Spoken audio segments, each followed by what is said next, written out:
The Elite Gnar Trail PR, sub 1,600 grams, less than $1,000 for a carbon wheel set with 320 points of engagement on the hub. Yeah, sounds pretty good. Well, stay tuned to find out if I would recommend these wheels in this long-term review.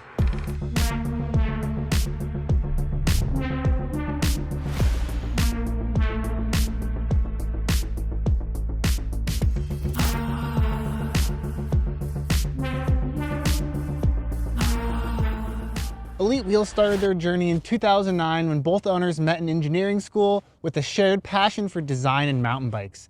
The company first got its roots in 2015, and to date they now hold 32 patents. The wheel set we have here for our long-term review are the Gnar Trail PRs. They are a 29-inch wheel set, and this particular wheel from Elite is only offered in that 29-inch option. They do have other wheel sets available in 275 if your bike is not capable of running both 29s. Our test period has been roughly 16 months on a variety of bikes, as well as a wide scope of terrain, including natural single track and, oh man, so many bike park laps. These wheels in Elite's lineup land in the trail and all mountain category, but are spec'd and approved to be run on e-bikes. I personally have no issues running with these on e-bikes or even enduro bikes. They're plenty stout, and there is more on that to come. The wheel set weighs in at 1,596 grams. It has a 30 millimeter inner width and a 24.5 millimeter rim depth with an asymmetrical profile and a 3.5 millimeter spoke offset.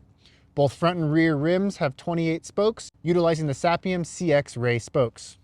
The hub is forged in-house at Elite Wheels manufacturing facility. They achieved this by utilizing an 80-tooth ratchet with 8 pawls and 4 groups of 2. Each pawl has 2 teeth, increasing the contact area. The machining tolerances of the bearing flanges is just 0.02 millimeters. These wheels have an impact rating of 126 joules, which is similar to that of the Roval Traverse carbon wheel sets. Should you encounter any issues, Elite does have a 3-year manufacturing warranty should you run into any issues with your time on these wheels, which I did in fact have an issue, and we will get more on that later. The $939 US price includes free shipping and all import fees for the EU, UK, and Australia.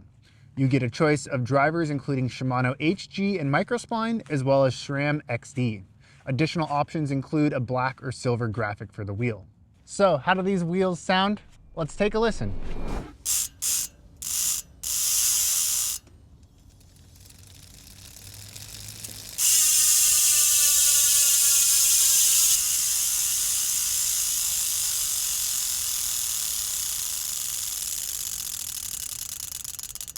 I would say they are vaguely similar to that of an i9 Hydra hub that hasn't seen a lot of grease. They have sort of a dry sound, but that high engagement does give quite a high whine, which you may or may not like. If you are familiar with i9s and the sound they make, you're going to be pleasantly surprised with the sound coming out of this hub.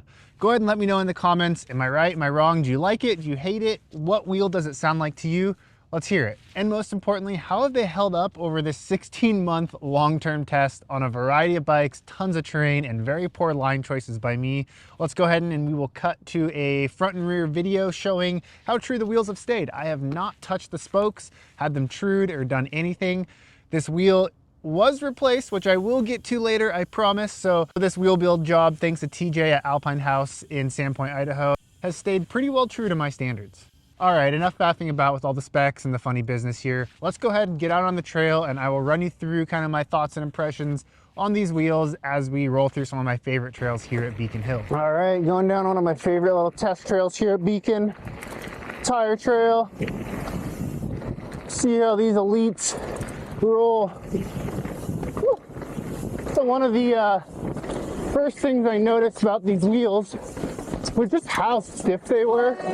They kind of remind me of like the early carbon wheels. They're like not super refined, just really sharp, which when you're loading up into G's kind of like that, it's really nice.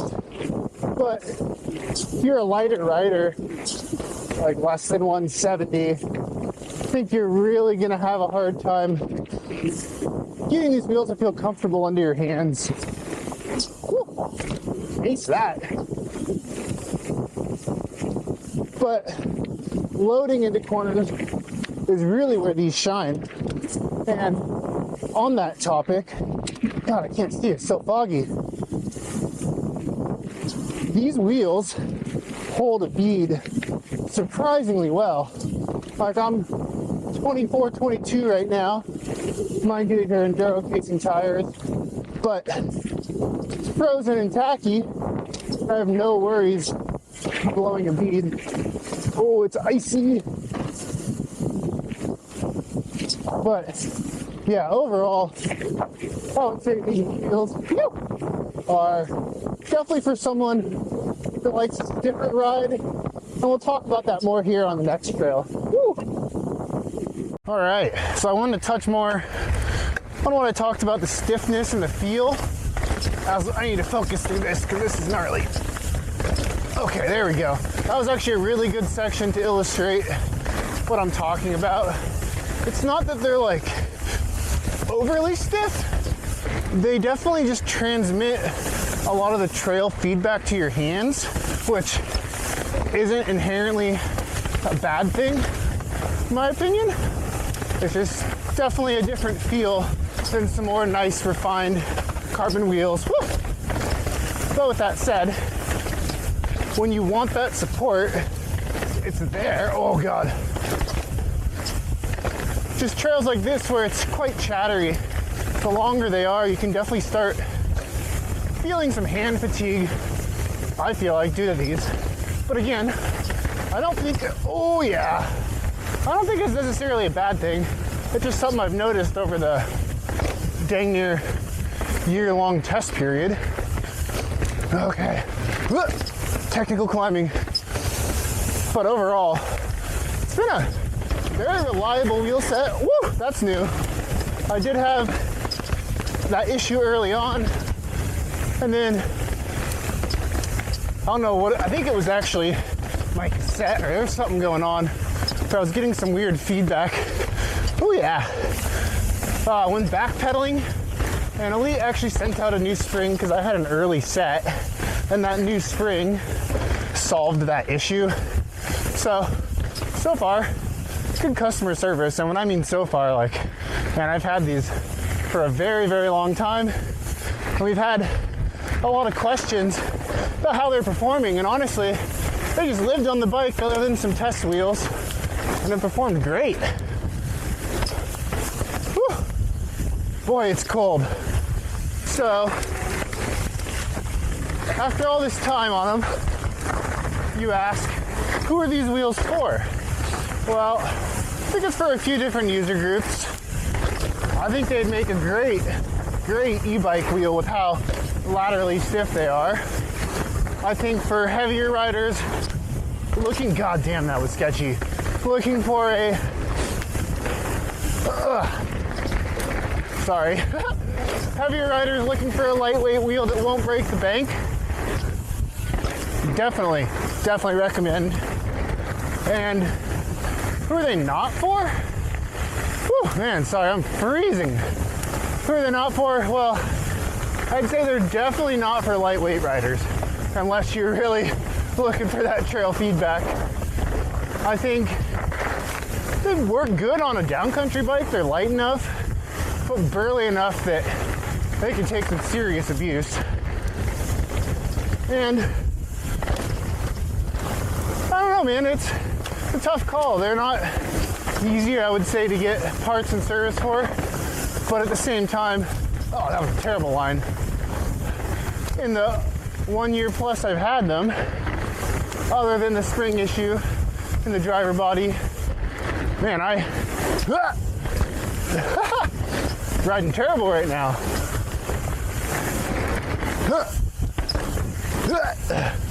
Oh, I lost my focus. But sorry guys, it's a little dark. My glasses have ice on them. Woo!